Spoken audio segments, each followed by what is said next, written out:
What if a map drawn thousands of years ago is quietly reshaping the politics of the modern world?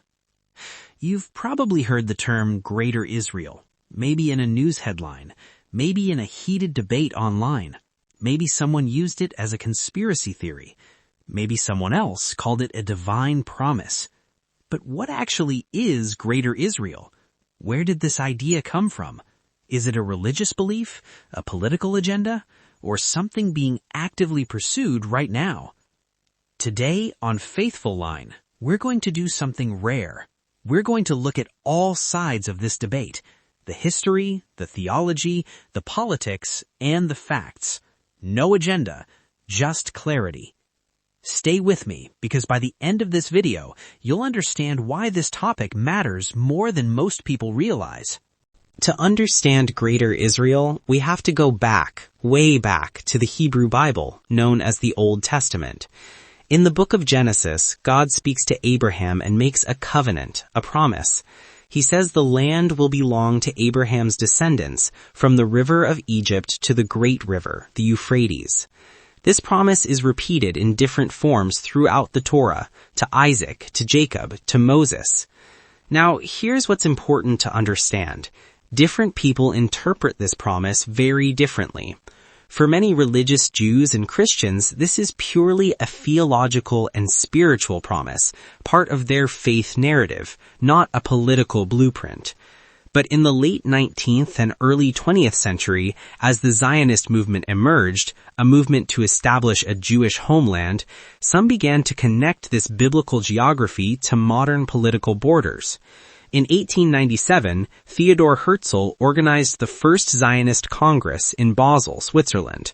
His goal was practical, a safe homeland for Jewish people who faced persecution across Europe. The biblical promise gave emotional and spiritual fuel to that goal, but Herzl himself was largely secular. So from the very beginning, there were two streams, political Zionism and religious Zionism, and they didn't always agree on what the final map should look like. So what exactly does Greater Israel refer to geographically? Different groups define it differently, and that's important to acknowledge. The most commonly referenced map, based on the biblical covenant in Genesis 15, includes territory stretching from the Nile River in Egypt to the Euphrates River in Iraq. That would include modern-day Israel, the Palestinian territories, parts of Jordan, Lebanon, Syria, and even parts of Iraq and Egypt. Now, and this is crucial, no mainstream Israeli government has ever formally claimed this territory. No Israeli law, no official map, no UN submission reflects this boundary. What does exist is a smaller, more politically relevant concept, Eretz Yisrael, the land of Israel, which in the context of the 20th century typically referred to the area of the British Mandate for Palestine.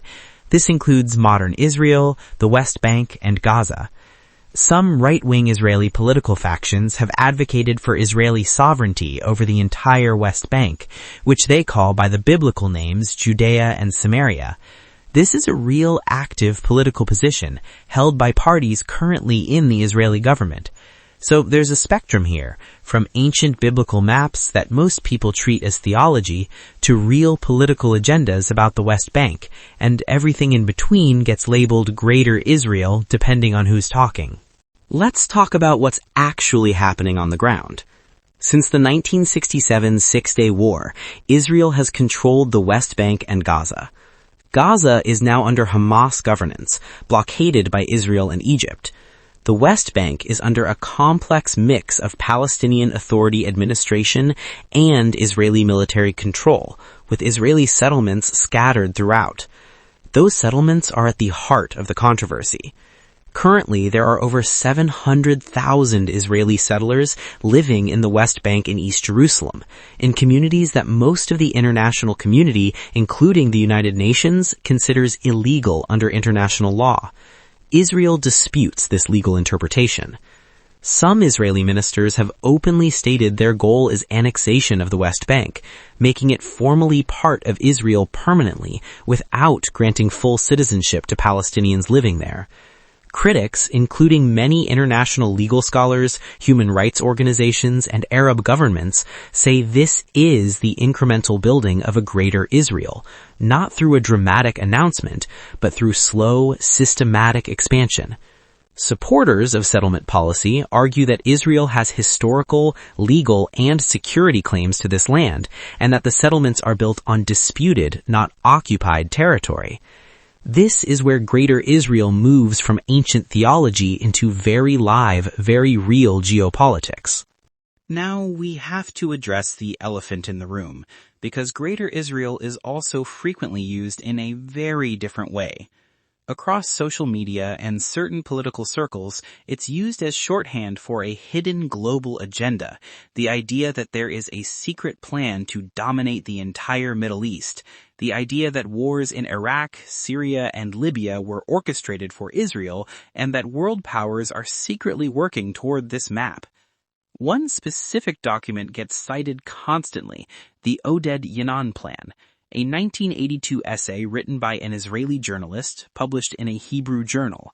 Yinon argued that Israel's long-term security required the fragmentation of Arab states into smaller, weaker entities. This was one journalist's opinion piece, not government policy, not a secret memo, but it has since been treated by many as a blueprint for the entire Middle East. And here's where critical thinking matters. Is it wrong to discuss the Yinon Plan? No, it exists. It was published. Scholars have analyzed it.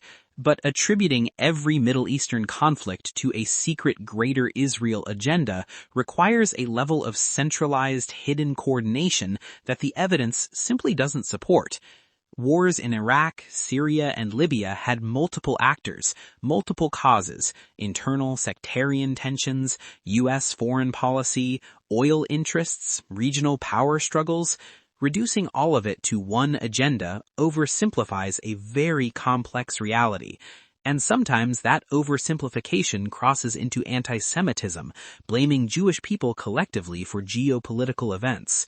Facts are important, but so is intellectual honesty about where evidence ends and speculation begins. Let's hear how different communities view this. Israeli right wing. Many believe the Jewish people have an eternal, God-given, and historical right to the entire land of Israel, including the West Bank. They see settlements not as occupation, but as return. Israeli left wing and peace camp. Many Israelis themselves are deeply opposed to settlement expansion. They argue it makes a two-state solution impossible and damages Israel's democratic character. Organizations like Peace Now actively track settlement growth. Palestinians. For Palestinians, the concept of Greater Israel is not abstract, it is lived reality. Every home demolition, every settlement expansion, every checkpoint represents what they see as ongoing displacement. The Palestinian narrative centers on the Nakba, the 1948 displacement of hundreds of thousands of Palestinians during Israel's founding. Arab and Muslim world. Most Arab governments today have a complicated relationship with this topic. Many have quietly normalized relations with Israel, the Abraham Accords, even as they publicly support Palestinian rights. Western governments. Most officially support a two-state solution, an independent Israel and Palestine living side by side. But critics argue their actions don't always match their words. Evangelical Christians, a significant number of evangelical Christians in America, especially in the U.S., actively support Israeli expansion based on their theological belief in biblical prophecy and the second coming of Christ. This is a genuinely multi-sided issue, and understanding all these perspectives is the only way to have an honest conversation. So, Greater Israel, myth, reality, or hidden agenda? The honest answer is it depends on what you mean. As a biblical covenant, it's a religious text that billions of people interpret in very different ways. As a political agenda for the West Bank, it's a real position held by real politicians in power today, debated openly in the Israeli Knesset and international forums. As a secret global conspiracy controlling world events, the evidence doesn't hold up. And we should be careful about narratives that assign collective blame to any group of people. The truth is that this region, this conflict, and this concept are far more layered than any single video or any single narrative can capture. On Faithful Line, our commitment is simple. We don't tell you what to think. We give you the tools to think.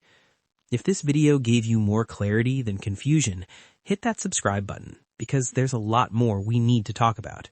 Until next time, stay curious, stay fair, and stay faithful to the truth.